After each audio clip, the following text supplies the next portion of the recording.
So we are going to talk about the Netflix documentary called Unknown Number that has been going viral and why mothers are never the heroes and never the villain. Let's jump in. What jolts you awake? What keeps you up? Hey, touch me if you can. Hello and welcome to Life Lessons and Confession, the channel where we figure out our power by figuring out ourselves. Alright, if you're new here, welcome. If you're a returning viewer, hi, how are you doing? Make sure you hit the like button, the subscribe button, as well as the bell notification. And if you're listening to this on Apple Podcasts or Spotify, please make sure to hit the follow and leave me a review. Okay, so a quick recap about Unknown Number. If you haven't seen it, I'm just going to give you a quick recap. If you want to see it, this will contain some spoilers, so please go watch it. It's about a group of high school students in a really small town called Beale City, and they go to Beale City High School, and it focuses on Lauren. Lauren is a teenager. Actually, she's 12 when this starts. Lauren is around 12-year-old. She's dating a boy named Owen, who's also in the same age bracket as her, and they get a number, and an unknown number contacts both of them and tells Lauren something along the lines of she's not going to a certain party because her boyfriend does not like her. And after that initial text, it dies down. But then 11 months later, the text message picks back up. They are more violent, they are more sexual, and they are just completely disgusting. And in the midst of all that, it has thrown the entire town into chaos. Fingers are being pointing towards the popular girls who exhibit mean girl behavior. But it's just a lot of mess. A lot of mess. But throughout that whole investigation, the police get involved. The FBI has to get involved. I'm surprised the CIA didn't get involved. But the FBI had to get involved. And we find out the main perpetrator is Lauren's mother, Kendra, and she has been there from the beginning. Her mother has been a part of the basketball team that Lauren is in. She has used the fact that Lauren was bad at basketball as a bullying tactic towards her own daughter. She is her mother. Like, the call is literally coming inside the house. Her main op is her own mother. And the whole question of the documentary is why? What is happening? Why would this woman go to these lengths? And they were lengths. They were lengths of you need to unalive yourself. They were lengths of you're such a bad person. Like, she was targeting her insecurity. She was telling her own daughter to unalive herself and a bunch of stuff. Now the main question is, how can a mother do this to her own biological daughter? And I've done a lot of review about archetypes, and one of the main archetypes I've reviewed on are the mother archetypes. I believe there are actually two. One is called the nurturing mother, and the other one is called a protective mother. And I'm going to give you both a brief recap. I think a way we can discover our power by discovering ourselves is through archetypes, and I'll be focusing on these two mother archetypes today. Society wants most women to exhibit traits of the nurturing mother archetype. This is the selfless woman, the woman who gives everything to her children, and she will do anything for her kids. This is the idea of what motherhood is supposed to be, and this is the metric a lot of mothers get held onto, regardless of whether they are working towards it or not. When it is balanced, this archetype can be fabulous and great and a nice supportive rock. However, when it is understimulated, it falls into neglect. And these are the mothers that, let's say their child is throwing a tantrum on the side, they look at the child, they turn back and they pretend like it's not happening. So this is the nurturing mother archetype when it is understimulated. I tend to call this immature side. However, when it's overstimulated, it turns into smothering. This is a mother who does not want her child to display any individuality. This is the mother who, if she's in a household with multiple kids, let's say it's your birthday, you blow out the candle. Now there's a conga line of your brothers and your sisters blowing out the candle because she doesn't want anyone to feel left out. And in doing so, she makes the special day for the birthday girl or boy not special because If everyone gets to blow out a candle on my birthday and make a wish, then is it really a special day? It's not. So that is the aspect of smothering. Now going into the protective mother archetype. And by the way, there's an icon right here for both. Now going to the protective mother archetype. This is actually a mother who has a strong sense of desire to protect her offspring. This does not mean the nurturing mother does not. She works more on a nurturing, loving, attentive side of the mother space. And the protective mother, this is the mom bear. This is the mom who will beat anyone up, including children, if you mess with her kids. And again, this is a very balanced archetype. At its core, she's protective. She will do anything for her child, and she will fly to the ends of the earth if she heard someone is threatening her child. Same with the other mother. When it is underactive or immature, as I call it, she is neglectful. Like, she's not paying attention to her kid. She doesn't care what she's doing. She's just focused on her own life. And when it is overactive, for this particular mother, it ignites a competitive spirit with her offspring. That is because an aspect of the protective mother archetype is competition. This is a woman who thrives. She literally thrives in competition. This is also why this is the archetype in athletes. They thrive in competition. My team versus your team, you going down. However, when it is overactive, that competitive spirit of the protective mother, mama bear, instead of her using her energy to protect her offspring, she turns that energy against her offspring. That is where I stand when it comes to this commentary. I think Kendra, Lauren's mother, is actually competing with her daughter.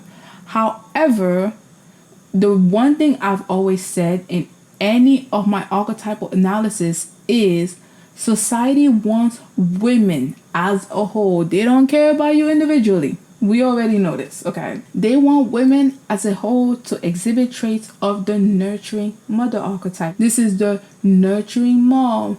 She makes sure everything is good in the house. Everyone has their own feel, even at her own expense. Everyone has their own feel. Everyone is well taken care of. Everyone is supported. Like I said, that conga line of everyone blowing, like, no emotional neglect anywhere. However, mothers are not a one-size-fits-all. Mothering varies.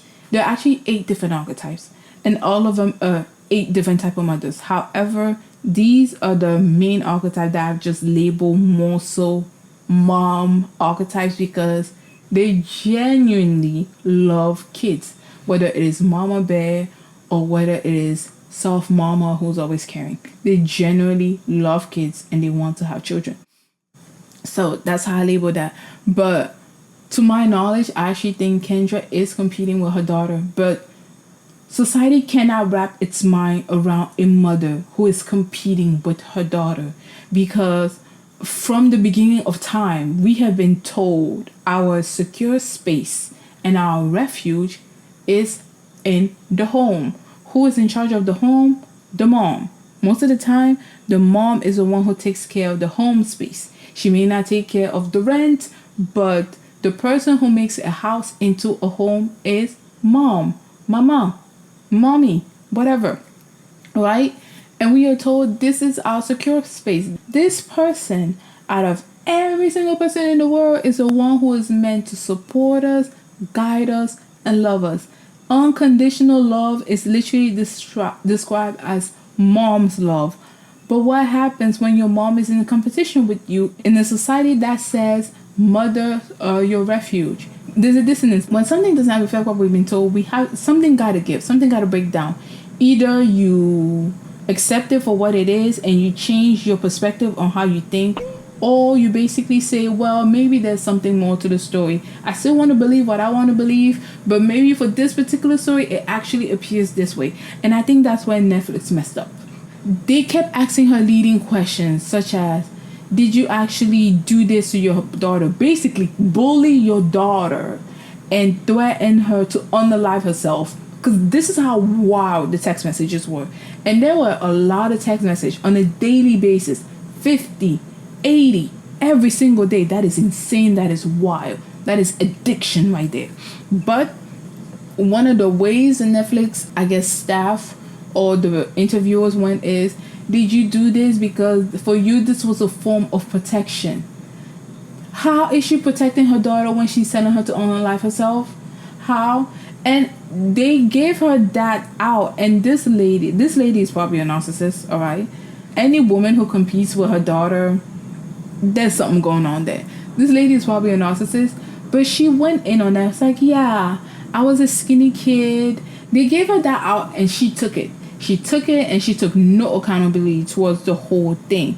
And one of the things they said she may have is cyber Munchausen by proxy. So first of all, before even breaking it down, what is Munchausen syndrome? Munchausen syndrome is basically when people feel like they want sympathy. They literally want sympathy from others. Imagine that girl that goes to the doctor. She has a bracelet for maybe like something common, like the common cold, like nothing big. But then she's going to keep wearing that bracelet for several days just so that people can ask her, oh, how are you doing? Are you okay? Like that is Munchausen syndrome. Basically when people want sympathy from others and they might even do some stuff so that they can get that sympathy and that empathy from others. Munchausen by proxy is when a caretaker will put their offspring in a dangerous situation, again, for that proxy. Oh, how are you doing? You're such a caring and loving mother. You have a daughter who has this illness or that illness. Think basically Gypsy Rose, of how her mom was making her sick throughout her whole time just so that she can get sympathy and empathy from others. Now, cyber Munchausen by proxy, which is what Netflix said this woman has, Kendra has, is a form of, like, it's basically Munchausen, but instead of being physically sick, this will involve cyber, such as bullying and like online bullying, and having people feel sympathetic for you, be like, oh, you're so strong, your daughter is being bullied, how are you dealing with this, all that. So all of that falls under Munchausen syndrome. So just think sympathy by exaggerating, or in this sense, or by Munchausen by proxy, which is afflicting your offspring with mental, physical, or emotional stress so that you can gain sympathy. It is all based on sympathy, attention, and attention-seeking behavior. I'm pretty sure that kind of also falls under narcissism, right? And the thing that a lot of people did not like that Netflix did is they tried to ask her a leading question, basically alluding to the fact that she did all of this to her daughter, who is the actual victim in all of this. She did this because she wanted to protect her daughter in her own sick and twisted way. And I think this is because our society as a whole cannot fully villainize mothers. This does not mean our society thinks mothers are heroes. Not by a long shot. It is very difficult for society to label a mom a deadbeat over a dad who is a deadbeat. And I think it is because of this idea we all have as a collective, or we've all been advertised as a collective to think mom is our safe space. Our mother can do no wrong. Even back in the day when the Brothers Grimm were writing their stories of Snow White, Cinderella, all that, they interviewed people, and the people told them those were their mom, their biological mom afflicted them with this. They called them ain't-ish. They neglected them. They did that. They were not stepmothers, but because of their own ideas of how a mother should be, they turned their stories and their fables in saying it was actually the stepmom. When all of those stories that you read, that you know of as a child, where there's the evil stepmom, it's actually the evil mom. But this is because society cannot fully villainize mothers. Society is unable to fully villainize mothers, even when they are the villain. But in that same breath, when a mother is a good mother, when the mother is trying her best, when the mother is giving it her all, she does not fully get the praise of being a hero. I'm pretty sure a lot of parents can relate to this. I am not a parent. This is only something I have heard. But I have seen friends who are parents, and also online, when a mother will put something out, she gets villainized, or like, you're not doing this correctly, you're not doing that correctly. even though she's probably doing a really good job. She's probably doing a really good job for her children. She's not neglecting her child. She's not abusing her child. She's not cyberbullying her child to the point she's telling her to own her life herself. Yet this woman would get a plethora, a list of critiques of what she isn't doing right. But then when we are faced with a mother who's arguably trash, arguably a villain, we throw the book on this lady. She is a bully. She is competing with her daughter. We need to circumvent the truth and make it be like, well, it's actually in her own twisted way a form of protection. I really dislike that. Listen, children need to know some of their mothers are not there for them. Okay, people need to know not all mothers are good mothers. Not all mothers are great. Yes, some people have had amazing mothers. I happen to fall in that camp. So I do understand how it can be a bit taken aback to label some mothers as horrible, especially if you had had an amazing childhood with your mom, or if your mom is your supportive rock, such as mine is. However, some mothers are not up to par, and it is okay to label them deadbeat. It is okay to label them violent, and it is okay to label them abusive. We can do that with fathers all day, every day. All day, every day. And in the same token, when a father does the bare minimum, he gets praised as a hero. So it works both ways.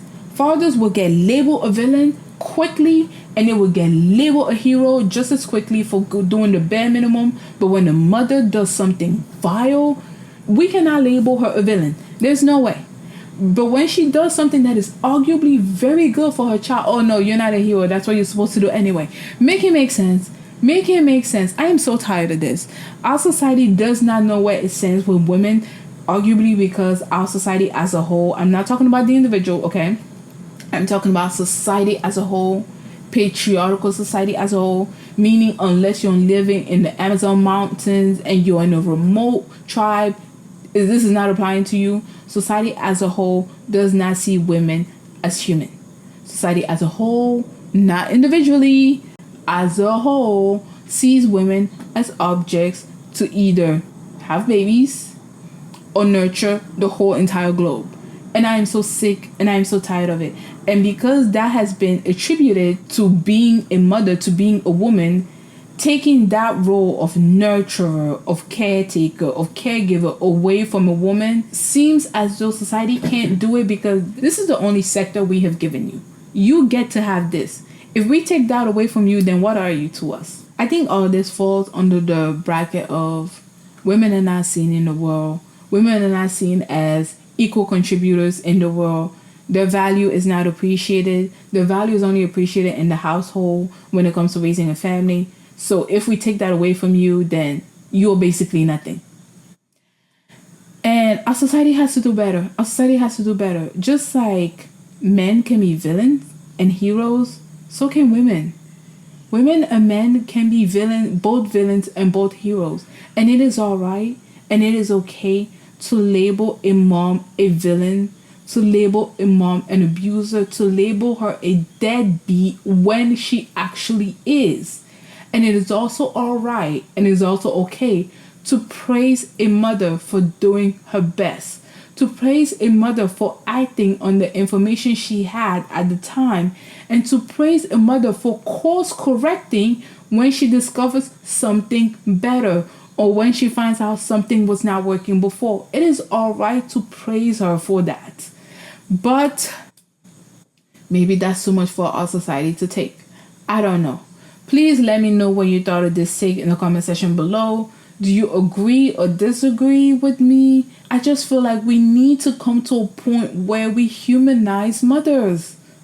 Okay? And I think the humanization of mothers as these flawed individuals who, despite everything, try their best and they do a darn good job. The ones who do.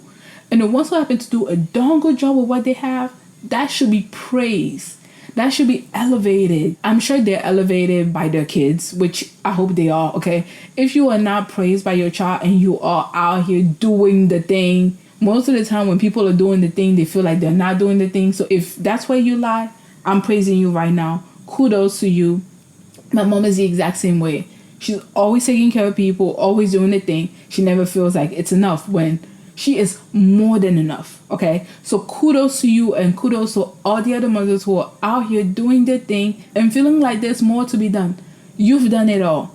And to the mothers who actually feel like they're great mothers when they ain't doing ish, you are a deadbeat. I'm gonna step up and tell you right now, you are a deadbeat. You're not it. Alright? You are not it. I will not pretend to understand how challenging motherhood is. I'm not a mother yet. I hope to be one day. However, knowingly abusing your child to the point you are telling her to unalive herself is completely unacceptable. For anyone, even if you're not a mother, for anyone, it is completely unacceptable. And no, it is not no cyber munchams and by proxy. There is no protection in there. She is a vile woman who is competing with her daughter. Let's call it a spade. Come on. I'm getting irritated and I'm getting upset. So I am just going to leave this video right here. Please let me know what you thought in the comment section below. Please let me know if you watched the documentary. What do you think? Do you agree with me? Do you agree with Netflix? Are you in between? I just want to know what y'all know. Thank you so much for spending your time with me, and I'll see you next week. Bye.